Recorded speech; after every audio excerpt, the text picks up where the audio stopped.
Bonjour à tous et bienvenue pour l'interview. Aujourd'hui, j'ai invité Marc-Jean Geisels, bonjour. Bonjour. Député bourgmestre de Forêt. Et vous avez suscité beaucoup d'émoi quand, il y a une bonne semaine, vous avez lancé un ultimatum au ministre de la Justice. Vous l'avez menacé de fermer la prison aux nouveaux détenus, la prison de Forêt. Cet ultimatum, il se termine à minuit. Est-ce que vous allez fermer la prison de Forêt, monsieur le bourgmestre ? C'est un feuilleton qui revient assez régulièrement sur Forêt. Maintenant, la situation est évidemment plus grave parce qu'on a une longue période de grève, mais je pense que l'ultimatum a été entendu parce que, dernière nouvelle, il reste un trio sur la prison et donc le but de cette première salve, je vais dire, était d'interdire tout trio. Et donc je pense que pour demain matin, il n'y aura plus de trio sur Forêt, ce qui est une très bonne chose pour apaiser un peu les tensions et faciliter un petit peu le travail de maintien de cette prison. Alors, les trios, c'est en fait des cellules où il y a 3 prisonniers, alors qu'elles ne sont pas faites pour ça. Alors, elles sont faites pour une, maximum 2 personnes. C'est des cellules de 9 mètres carrés. Donc, j'entendais le procureur Marchandise, l'ancien procureur du roi Marchandise de Charleroi qui disait c'est à peu près la moitié d'une chambre à coucher dans laquelle on met 3 personnes. Je ne sais pas si on se rend compte que mettre 3 personnes dans 9 mètres carrés, et d'autant plus que certains jours, ils n'ont même pas eu de préau, c'est totalement inhumain et ça crée d'énormes tensions. Donc ça veut dire qu'il y a un lit superposé, qu'il y a pendant toute la journée quelqu'un qui ne sait pas se coucher ou alors il se couche par terre, à même le sol, avec tous les problèmes qu'il y a d'hygiène et les cafards qui se promènent. C'est vraiment totalement inacceptable.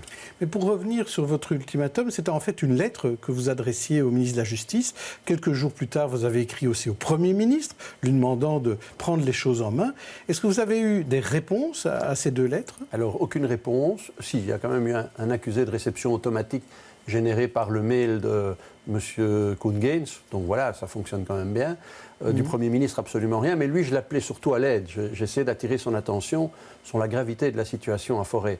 J'étais très inquiet pour le week-end parce qu'une prison, dans l'état où elle est, c'est une prison de 1910 dans laquelle on a fait très peu de travaux, qui est vraiment très délabrée. Il y a des problèmes structurels importants qui ont déjà été relevés à plusieurs reprises. Et maintenir des prisonniers et une prison avec 360 personnes avec aussi peu de personnel qu'actuellement, c'est-à-dire le directeur de la prison, quelques administratifs et des policiers de la zone Midi qui, soit dit en passant, font un travail exceptionnel, avec la tension qu'il y avait, on risquait des problèmes graves. Et donc j'ai attiré l'attention toute particulière du Premier ministre en disant, voilà, votre ministre de la Justice apparemment n'a pas les appuis nécessaires pour gérer le problème, il n'arrive pas, c'est un problème qui devient un problème de gouvernement. Il ne suffira pas maintenant de dire M. Gaines et M. Yann Bonne, parce qu'il y a un peu de responsabilité peut-être du ministère de l'Intérieur aussi, vont déposer leur démission qu'on va refuser auprès de... S'il y a un accident grave dans les prisons aujourd'hui, que ce soit à Forêt, parce que je vois que la situation, même en Flandre, à Merkplaats, était catastrophique, si jamais ça dégénère, ça devient vraiment un problème de gouvernement. Et là, c'est une démission peut-être plus large qui devra intervenir. Ceci étant dit, il n'y a pas eu de problème ce week-end ? Pour l'instant, à Forêt, étonnamment, je veux dire, parce que les conditions sont vraiment très difficiles à Forêt. Mais je crois que c'est dû notamment au grand professionnalisme, au grand dévouement du directeur qui, à certains moments, il va distribuer les repas, il va donner les préaux avec les administratifs et quelques membres du personnel pénitentiaire qui travaillent encore, et appuyé par la police, qui normalement est là pour uniquement le maintien de l'ordre, mais qui fait vraiment beaucoup plus. On a des policiers de la zone Midi et d'autres zones qui viennent en renfort, qui sont vraiment très engagés pour qu'on respecte la dignité humaine dans cette prison de Forêt. Avant de parler du délabrement de la prison, je voudrais rebondir sur ce que vous disiez sur les policiers. Ça vous coûte combien de policiers en fait ? Alors, je crois que c'est à peu près une centaine de policiers, donc avec les roulements horaires qui sont engagés pour les 3 prisons, puisque sur la zone, on a la malchance d'avoir 3 prisons. On a Saint-Gilles et on a 2 prisons à Forêt, une prison homme et une prison femme.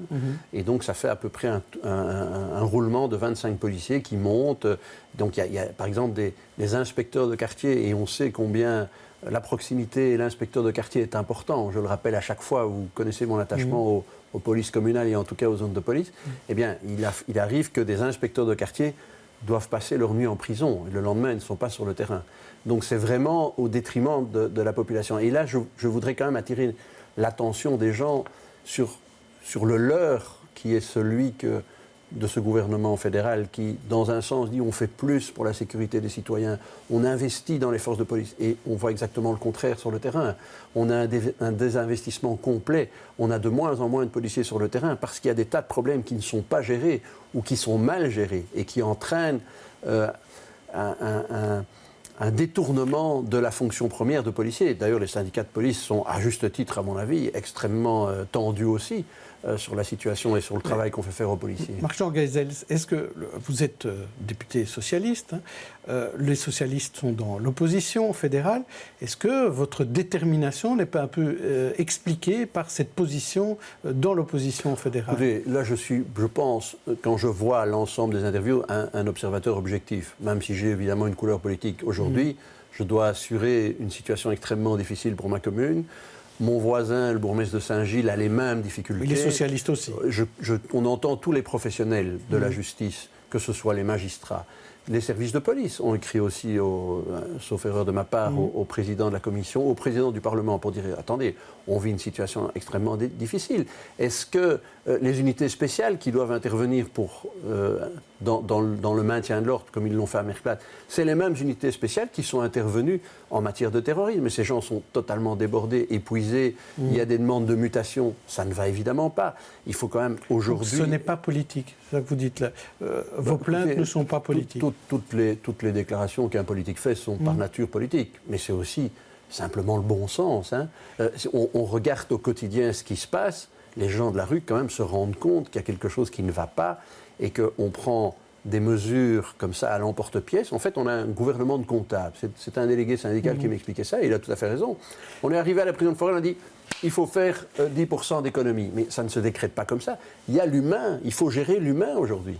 Très bien, mais pour revenir encore sur le soutien que, par exemple, les militaires peuvent apporter aux policiers, est-ce qu'aujourd'hui, ça vous permet de retirer des policiers à la prison de Forêt? Non, ils viennent en appui supplémentaire. Ils vont peut-être permettre de donner un préau supplémentaire ou peut-être un téléphone en plus. Mais je trouve que sur la symbolique, c'est terrible.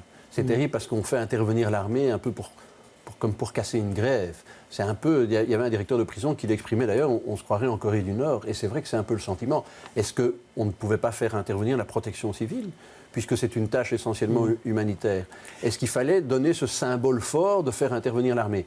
J'ai un peu encore l'impression, mais vous allez dire c'est encore le politique qui parle, mais c'est la volonté de muscler ce gouvernement-là. Nous, on est fort, on ne se laisse avoir par personne et on impose notre volonté. Mais c'est extrêmement mauvais. Ce qu'il faut, c'est de la concertation sociale.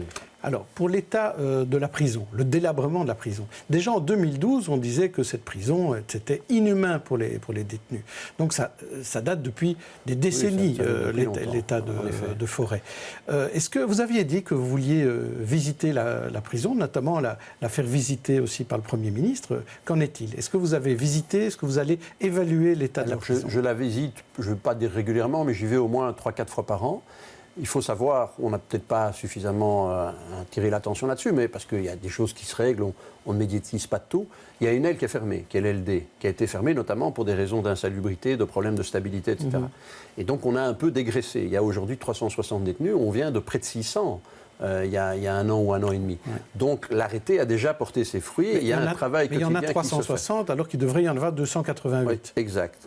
Donc il y a toujours un alors il y a des chiffres qui sont, par exemple, 2 par cellule, ça se passe quand même bien. À certains moments, à certains endroits, il y a des ailes qui sont plus surpeuplées que d'autres. Il y a un problème dont on parle très très peu, mais qui est vraiment criant, c'est l'annexe psychiatrique. Où là, ce sont des malades qui devraient normalement suivre des soins médicaux. Il faudrait au moins que 50% des gens qui sont détenus en annexe psychiatrique soient dans des institutions médicalisées, beaucoup mieux.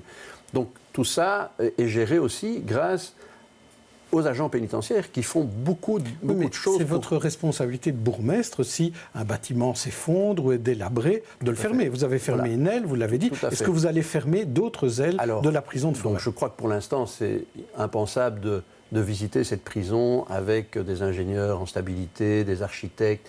Donc on va le faire avec les pompiers, on va le faire dès que la situation sera revenue à la normale. J'espère qu'un jour ça reviendra à la normale à la prison de Forêt comme dans les autres prisons. Et là, on déterminera, on me dit par exemple qu'il y a une cheminée qui est sanglée mais qui menace de tomber. C'est évident que si c'est vrai, il faut au plus vite prendre les mesures d'urgence pour s'assurer qu'elle ne tombera pas. Et si jamais ce n'est pas possible, il faudra déterminer un périmètre de sécurité et ne plus utiliser les bâtiments qui sont dans ce périmètre de sécurité. C'est la sécurité des détenus, c'est la sécurité des visiteurs et c'est la sécurité des agents pénitentiaires. Ça, c'est la fonction première d'un bourgmestre, d'assurer la sécurité sur son territoire. Alors, comment sortir de l'impasse aujourd'hui au niveau de la grève et comment faire en sorte que ces prisons ne soient pas surpeuplées aussi? C'est deux choses différentes. Donc, d'abord, il faut peut-être signaler et insister que ce n'est pas de la responsabilité communale. Moi, je tire la sonnette d'alarme et je prends les mesures. Ça, je crois qu'on l'a bien compris. Ouais, voilà, ok. Donc maintenant, il faut retourner vers le gouvernement fédéral. On a un ministre de la Justice qui apparemment n'est pas suivi, qui n'arrive pas à défendre son dossier au niveau du gouvernement fédéral. Ça, c'est sa responsabilité politique. Il doit éventuellement en tirer les conclusions. Vous demandez sa démission? Moi, je dis qu'il doit en tirer les conclusions. Après, monsieur a certainement une conscience. C'est à lui à voir s'il estime que le travail et les arguments qu'il a sortis vis-à-vis de ses collègues, il arrive à les convaincre. S'il n'arrive pas à les convaincre, il doit peut-être essayer d'aller voir plus loin. On dit que c'est des règlements de compte internes, parce que certains au VLD n'accepteraient pas qu'on ait laissé tomber un ministre VLD qui a amené cette émission, Mme Turtelbaum. Voilà, donc on entend tout. On entend tout. D'autres disent que c'est une question de principe et les doctrinaires de l'aile extrême de ce gouvernement qui dit non, il faut faire des économies partout et on sert les services publics. Voilà, je ne sais pas. C'est à lui d'en tirer les conséquences. Première chose, c'est régler ça. Je pense que je suis solidaire, et je l'ai dit, de la revendication des agents pénitentiaires, parce qu'elle me semble logique. À partir du moment où tout le monde le reconnaît, et surtout à Forêt, avec la situation du bâtiment, avec le fait qu'il y a des djihadistes ou des présumés djihadistes qui demandent un isolement particulier, ce qui veut dire qu'on doit avoir du personnel en plus pour les accompagner au téléphone, en visite, etc. Ils ne peuvent pas avoir de contact avec d'autres détenus. Pour tout le problème de la radicalisation.